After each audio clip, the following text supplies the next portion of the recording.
December 2001. The Victoria's Secret fashion show isn't just television, it's a cultural event. Giselle, Tyra, Heidi strutting in $1 million wings. 10 million viewers watching. The angels aren't just models, they're icons. By 2015, Victoria's Secret is worth $29 billion.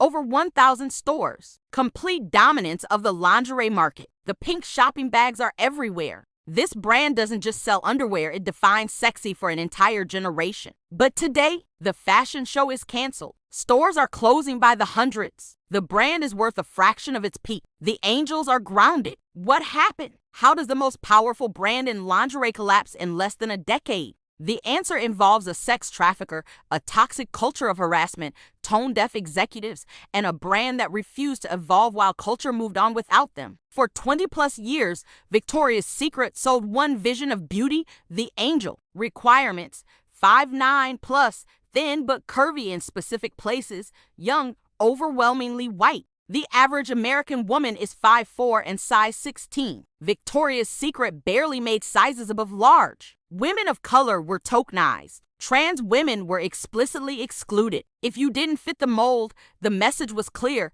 you're not our customer. The impact was real. Generations of women developed body image issues, eating disorders, self-hatred trying to achieve the VS body. They even had a campaign called The Perfect Body, one body type labeled as perfection. And it was all designed through the male gaze. The fashion show audience? Predominantly male. The marketing message? This is what men want. Women were buying products designed for male approval, not their own comfort. Les Wexner built Victoria's Secret and controlled it for decades. Billionaire, retail mogul, and best friends with Jeffrey Epstein, the sex trafficker. Their relationship was extraordinary. Wexner gave Epstein power of attorney over his billions, transferred his NYC mansion to Epstein for essentially nothing. For decades, Epstein had unprecedented access to Wexner's fortune and his company. Reports emerged of Epstein having access to Victoria's Secret at headquarters, at events, around models. Allegations that he used Versa's connections to recruit victims for his trafficking operation. Wexner claims he didn't know that Epstein misappropriated funds, but the relationship lasted decades. The access was total. The questions remain: what did Wexner know? How much did he enable? Wexner was never charged. Epstein died in custody. The full truth may never emerge, but the stain on Victoria's Secret is permanent. Beyond Epstein, there was a culture. Ed Rozek, chief marketing officer, controlled who became an angel. He had absolute power over models' careers. Tahun 2020 New York, Times Investigation exposed allegations of harassment, inappropriate touching, sexual comment, models afraid to speak out because Rozek called unfair career. The harassment was bad enough, but discrimination was policy. Systematic exclusion of plus-size women. Tokenized representation of women of color. Explicit rejection of trans women. Professional models reported being told to lose weight to veterinary if even they were entertained a novel for years. What did tackle regular women? Di tahun 2018, kultur was changing. Pagar metal exposed toxic power structures. Body positivity celebrated all bodies. Younger consumers demanded inclusion and authenticity. Victoria's Secret stood still, insisted their way was rigged. Tanya Prezak gave an interview to VOGE, asked about including plus and trans models. They said, "Shouldn't you have transsexuals in the show?" No, I don't think we should. Because the show is a fantasy. The backlash was nuclear. He decided to quit partload. Victoria's Secret was a male fantasy, not for women as employment. Trans women were explicitly unwelcome. Tahun 2018 fashion show relatively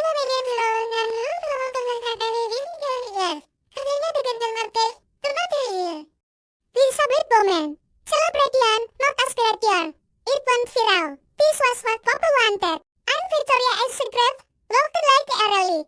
Mei tahun 2019, the fashion show is cancelled. The tingkat market dominant is worthless, no? The numbers told the story. Tahun 2015, $29 billion valuation, 1,000 tambah stores. Market dominan setahun 2021, Spunova separate company valued at $5 billion tahun 2023, market cap often below $2 billion, 800 stores and closing. Over $24 billion in value destroyed.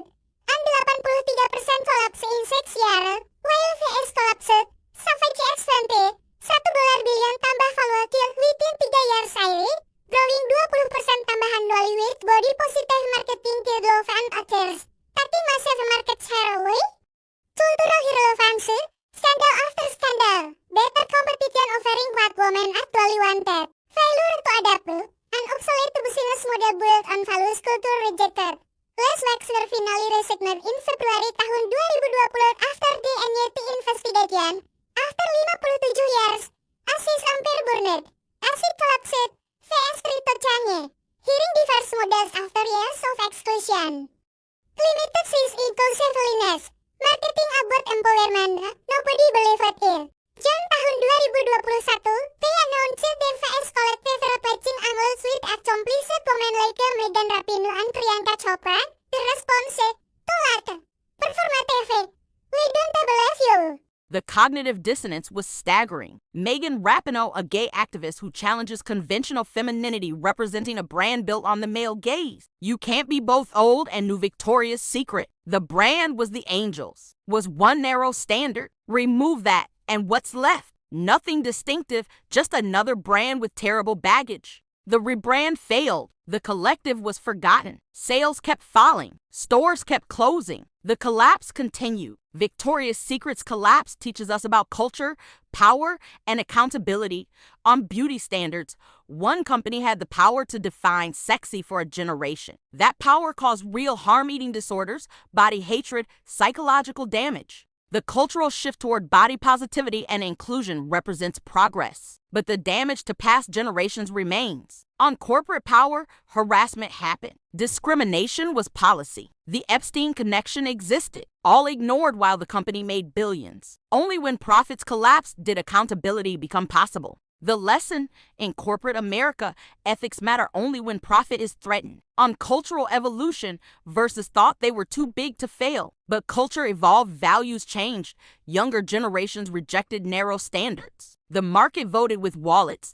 Inclusion won, exclusion lost. In business as in nature, adapt or go extinct. On accountability, Wexner was never charged despite the Epstein connection. Rozek retired with his fortune intact. Models who were harassed got no justice. Financial collapse isn't moral accountability. The powerful rarely face real consequences. The angels were the perfect metaphor. Elevated, untouchable, aspirational, but also exclusive, judgmental, narrow. Not everyone gets to be an angel. Most are deemed unworthy, and now they've fallen. The fall from cultural dominance to rejection represents the rejection of one narrow standard. The democratization of beauty. Victoria's Secret's legacy is dark. Yes, they dominated culture for 20 years, but they caused real harm, excluded the majority, created toxic culture, associated with true evil. The victims: women who internalized versus standards and suffered, models who were harassed, anyone harmed by Epstein, employees who lost jobs when the empire collapsed. The winners: brands that got it right, women who now have representation, a culture that rejected harmful standards, the younger generation growing up with more diverse beauty ideals.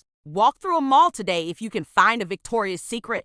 It's often empty, tired, dated. The fashion show will never air again. The angels are gone. A cultural moment has ended, not with triumph, but with exposure of what it always was. The fantasy revealed as nightmare. The aspiration revealed as exclusion. The beauty revealed as cruelty. But something better is rising. Women of all sizes, races, and identities can find brands that celebrate them, that design for their comfort, not male approval, that represent actual diversity. The angels are grounded. The empire is fallen, and it's not coming back, because Victoria's Secret was never really a secret. We always knew what it stood for: exclusion dressed as aspiration, the male gaze disguised as empowerment, one narrow standard sold as the only standard. We just finally decided we didn't want it anymore.